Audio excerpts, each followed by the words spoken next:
Well, welcome back to My Voice is a Weapon podcast. Finally, I'm back here after almost a week. And the reason why I wasn't able to come back earlier was there's many reasons, but the most important one is uh, I'm about to go to Germany for a couple of weeks.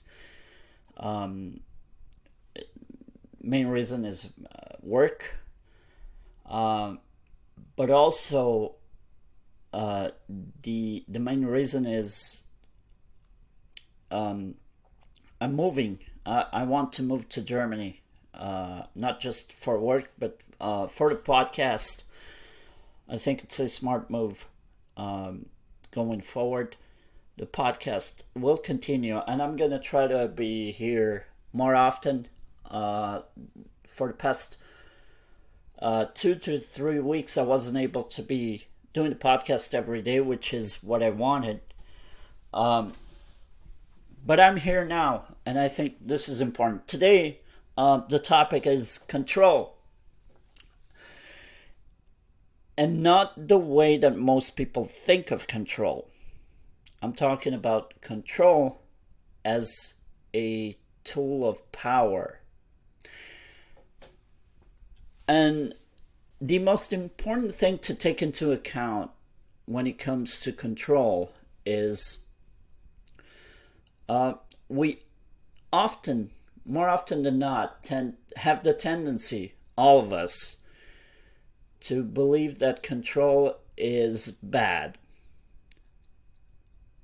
Especially when it comes to how governments use control.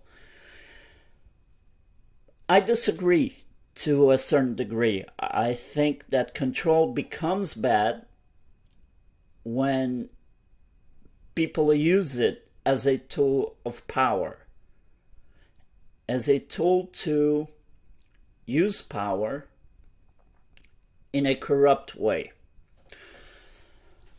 So, governments very often tend to do that. They use control in a very bad way. But not always. And with all the craziness that we have going on right now, the way that these most of these big tech companies want to be censoring people for what they believe, that's one way of having control. Control can become a very dirty ally to power. But when you have these discussions, it's very important to understand that whenever these people come with this idea of defund the police, now that's where I disagree. That's where I have to put a foot down and say, wait, no, that's not the way to go. I think if there's one form of control that the government has to put in place, is funding departments like the police, like the fire departments, and I'm talking very objectively here, in terms of any country. It doesn't matter which one. You need to have in place a form of government that has a way to rely on the bodies of the law enforcement. One of them is the police. The police is actively making sure that we follow the laws and the rules. And there's a way for us to be content with that, as long as they don't abuse their power. And that's very convoluted. It's very complex to have a a body of protection for citizens and for societies as a whole. One of the things that I want to bring up is I think Jocko Willink said this in one of Joe Rogan's podcasts. It's very important that the people that the police officers and any body of law enforcement of that nature, like police, like fire departments, like law agencies, all those, the people that take care of that, any body of security for any type of state needs a certain type of training. Not everybody can make it there. And that's what Jocko Willink says, that you need a certain type of preparation to be able to make it as a police officer. Not everyone should be allowed, especially because in certain places you need to be a police officer who is who has the capability of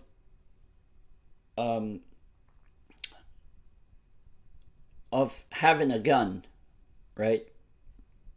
Being, for example, a police officer in places like, let's say, cities, big cities such as New York, LA. If you go outside of the US, places like Distrito Federal in Mexico, places like my hometown, the city where I was born, São Paulo in Brazil, Rio de Janeiro, all of those places, you need the police departments from those regions to be heavily armed, for many reasons. And I think that Jocko is saying that we need to be able to give them the proper amount of training. And that's the hard part, because the problem there is not everybody is equipped with the mental prowess and the physical capabilities to be a police officer in those terms. We have to go to practicality. And the problem with this is we have too many people that not only are not prepared to be police officers in that sort of capacity, but also a lot of them don't want to be police officer. And most importantly, even some of those who are capable of doing it don't want the job. So how do you distribute in numbers of those police academies that need a certain number of police officers for cities such as New York, São Paulo, Distrito Federal, Chicago, whatever, right? In Europe, you have London, Madrid, Paris. Big cities like that need a body of law enforcement strong enough and equipped enough. And when I mean equipped, I mean with human resources enough that will be able to reinforce the law the right way, or as close to the right way as possible, because as we all know, we're all humans and we make mistakes. Mistakes will be made even in that catalog. And control is something that is very hard to get the grip of how to manage control in a good way, exactly because it's very easy to corrupt control, especially if you have someone who is very powerful and have a bunch of different interests in order to be able to get control of things that they want to happen and things that they don't want to happen. It goes hand in hand with ways that people, we have a lot of censorship today, but the funny part is most of that censorship not only comes from those big tech companies that are allies to governments, but it also comes from people, normal people like you and me. Because a lot of us are too ignorant to realize what really is going on. And we accept a narrative and we allow those bodies to actually brainwash us to the point where we believe everything they say, and we think that anybody else that comes with a different mindset is a threat and we have to stop it, right? And what's the best way to stop them? Censor them. And censorship comes in many different ways. I'm not just talking about not allowing them to publicly voice their opinions. There's censorship today to people who are not even allowed to work. The whole COVID, the whole pandemic situation made very important parts of the structure of the system to start to break down very fast.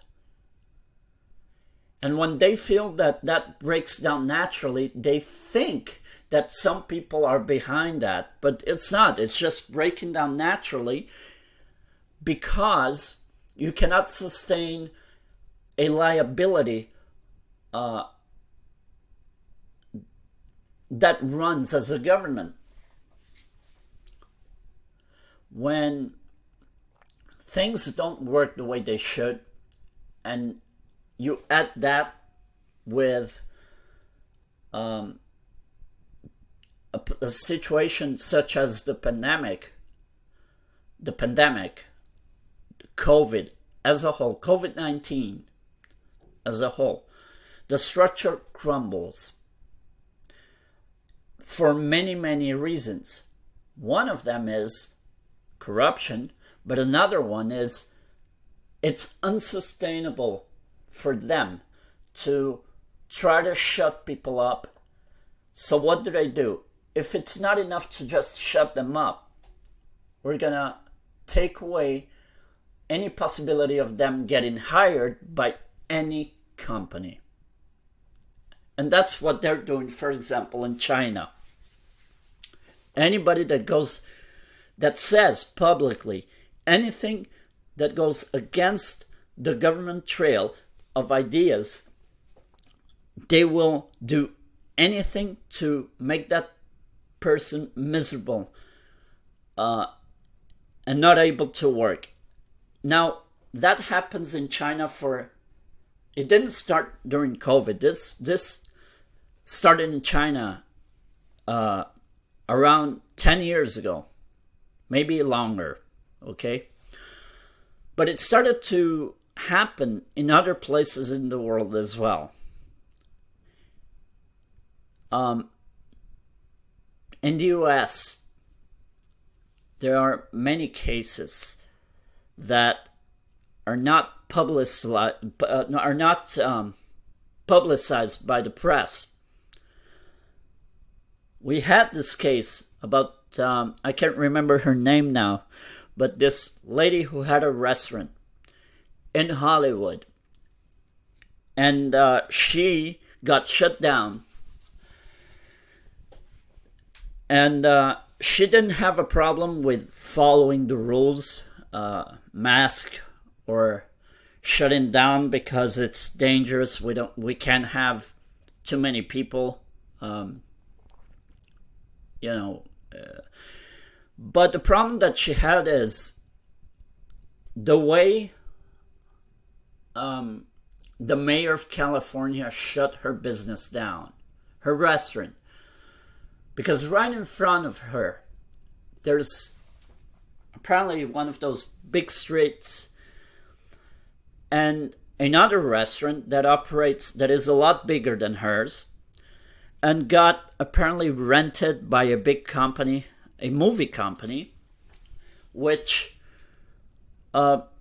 rented the place and put a bunch of tables outside to serve over 1,000 people from this movie company in Hollywood.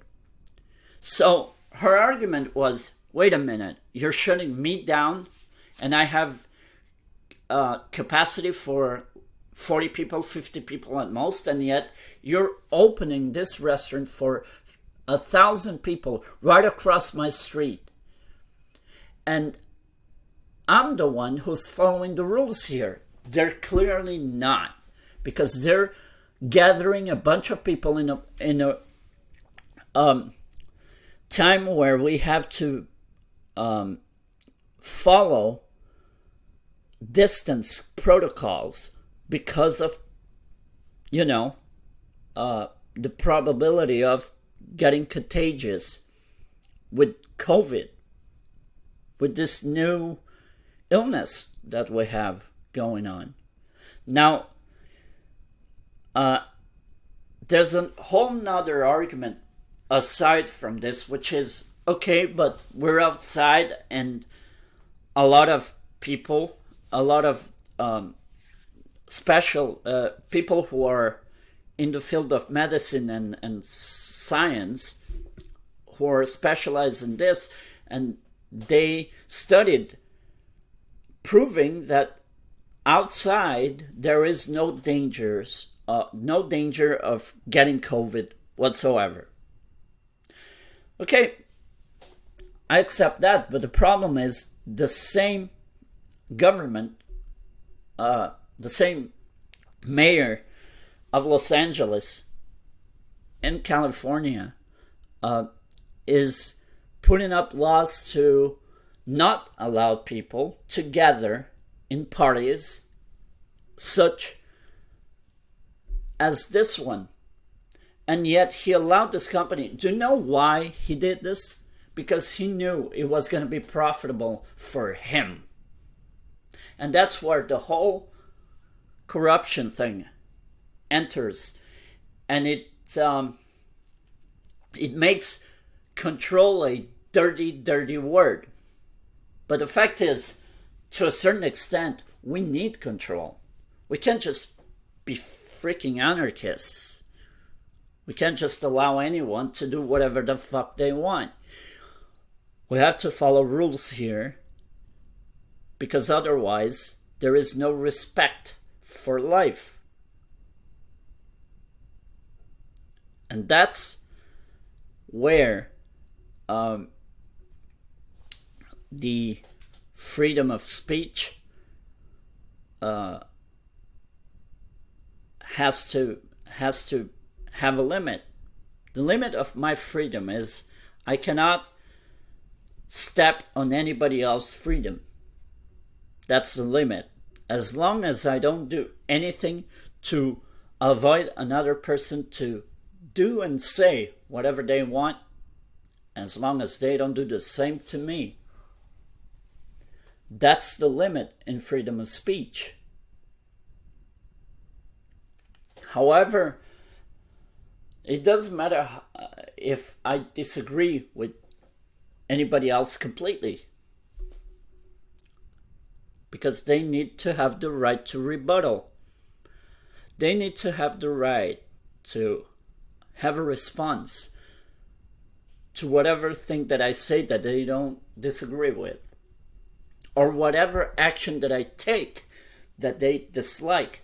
They have the right to voice their opinion on that, as long as they don't threaten me, as long as they don't do anything physical against me, they have that right. That's the limit.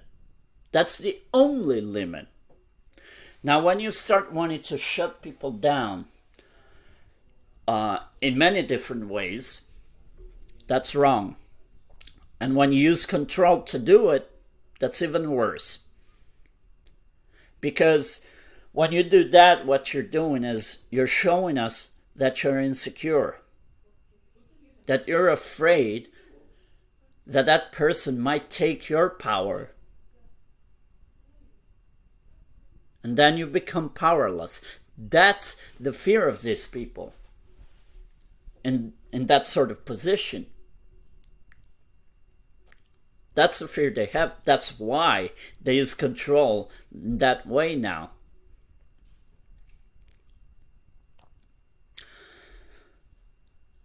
There's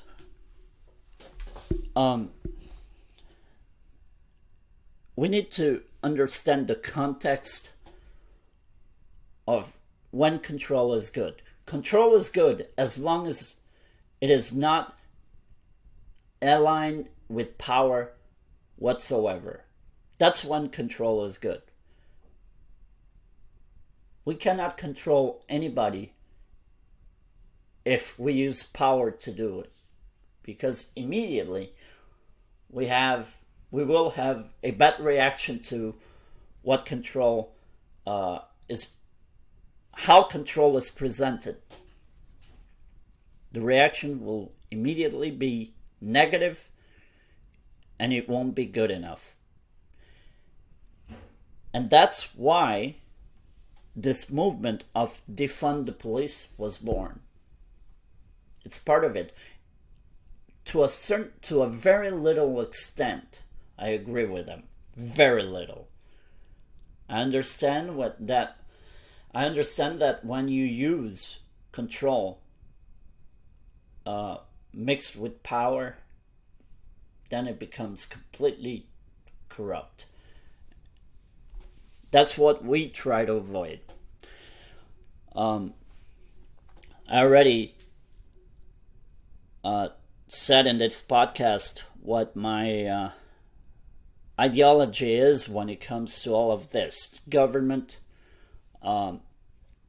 democracy, what type of democracy I believe in. Not the one in store right now. Not this one. Because it facilitates corruption. This type of democracy that we have now helps corruption. It doesn't help for real justice to set in. That's a problem.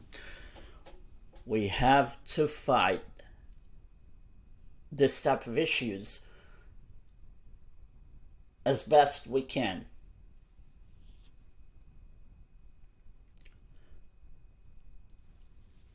So, we really need to start getting a grasp of how to be able to install a type of government that is fully trustable. Because I think one of the things that governments lost is trust, the trust of the people. There's a big disconnection between the people who put the governments in power and the government itself. There's a huge disconnection, and it's very complex, but the disconnection is so big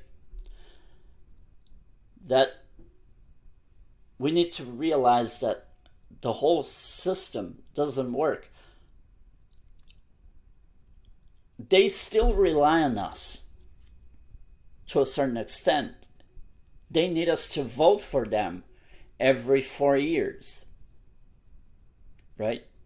Well, Most places are 4 years. There are a few countries that have a different system there. Maybe 3 years, maybe 5. But every 4 years, in the general term, we have elections. And yet, people vote. There is a number of people, I don't know, because this is very relative to what country we have to speak about, but I want to think that in most countries, the majority of people vote. There are people who don't. And I'm not going to get to why it is a problem to people that doesn't vote and why it is a problem to people that do vote, because that's a different conversation for another day, and it's also a very extended topic that I need to take time to elaborate on. But that's the gist of the whole thing here. We got to the point where we're still voting, but we vote completely without any trust in who is going to be there. So it's kind of really intriguing to me. How do they get that amount of voters if there's a big number of people that still complain about them? It doesn't make any sense that they still get that power. How? How does it happen? Because I understand that this was easier to happen 20 years ago, but now the way things are, the way we gather information today,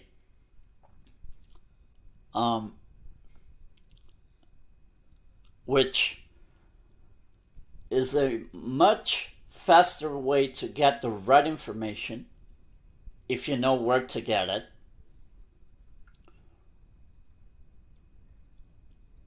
And yet, we still, in big numbers, voting. Most of us do vote. Now, I'm someone who sometimes vote and sometimes I don't vote for a set of different circumstances here and there. But the main reason I don't vote sometimes is because in order for me to vote, I need to find a candidate that I trust enough that will get the job done.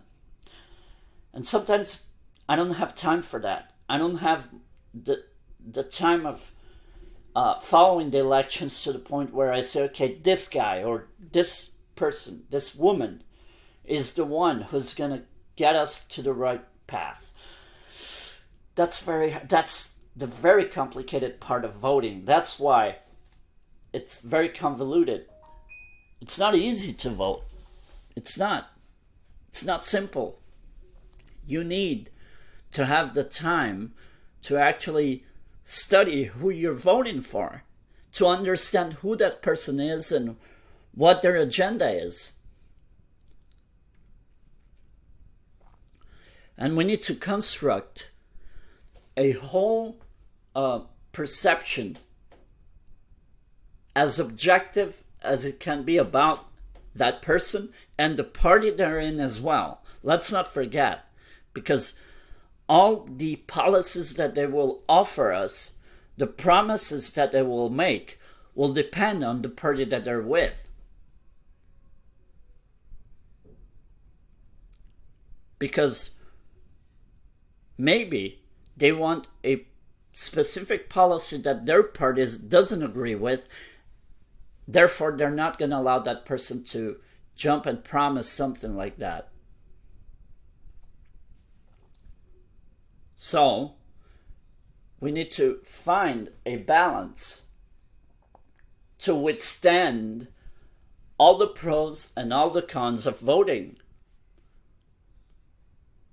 Because the truth is, voting is not as simple as we think it is. We have all of this media appearances by these people showing up on TV every day on the news to tell us, oh, you just vote for me because this, and this. It's not that simple. It's not that simple. We need to have a full comprehension of who we're voting for and why we should vote for them. And and we're not going to make it in just a day.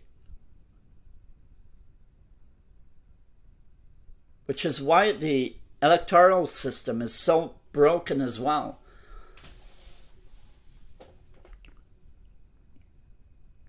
That's the most terrifying part of democracy.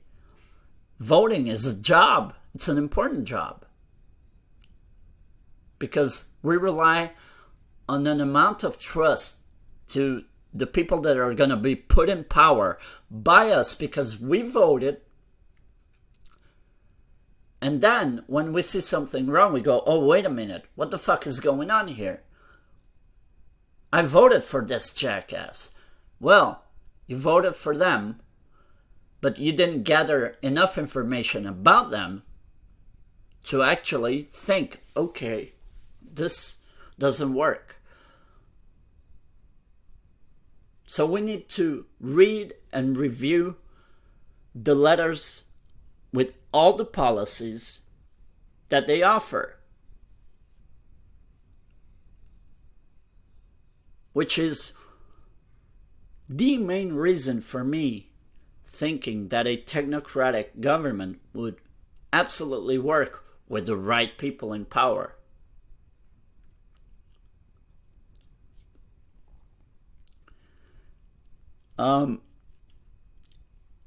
I'm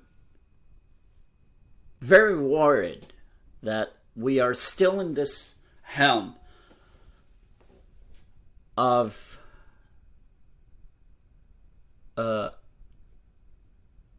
describing those people as two main rival ideological sides, which is a very dangerous game right now because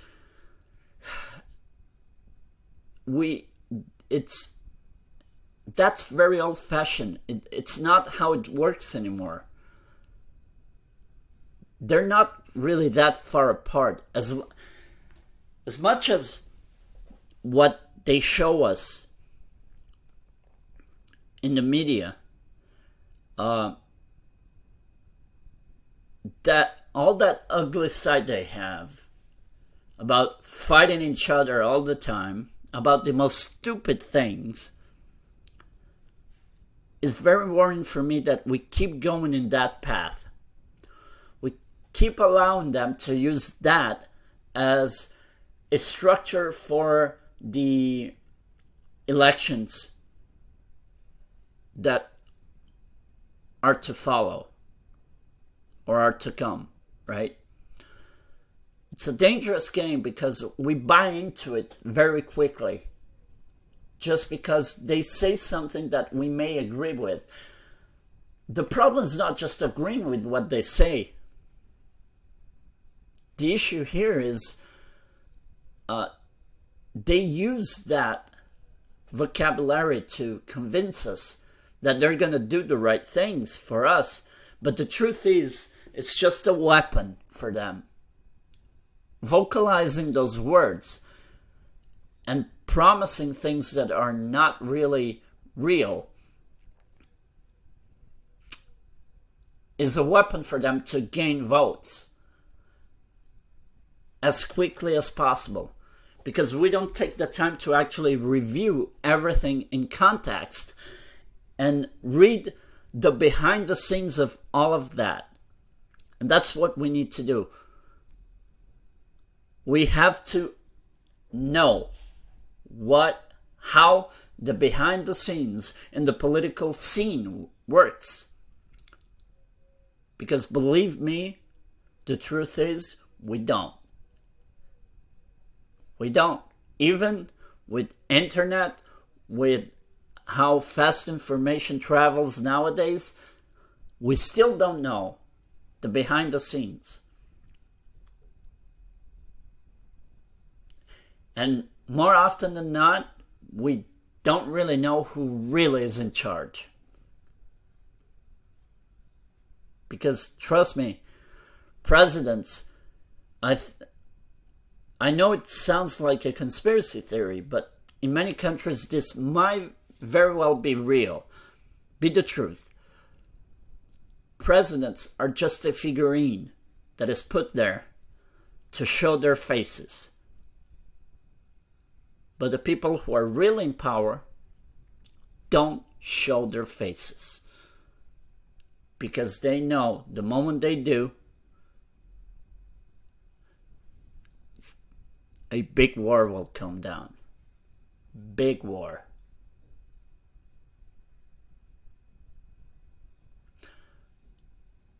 So, this obviously is not just about control. But control, I wanted to use control as the main topic for this because I think we're, in a weird way, both going to the right path and at the same time to the wrong path. And it's not like we're using two paths. No, it's just one path. And along the way, we're doing things that are right and doing many others that are very wrong. We need to fix this. We can't allow this to happen anymore.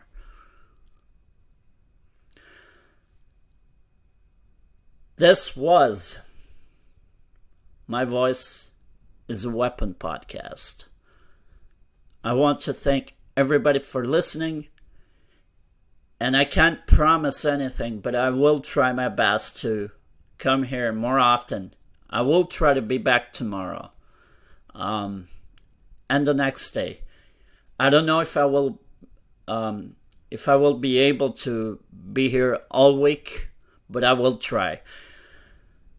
As usual, at the end of the podcast, at the end of each episode, I like to thank everybody for listening and have a great week, a great weekend. Today is Sunday. Tomorrow will start a new week, this year of 2021. And on the next episode, I will bring up the possibilities of COVID and the pandemic finally coming to an end. Is it really? Or is this just more propaganda? We'll see. Thank you all very much. And I will be back next time with more and more. Thank you very much. Have a great week.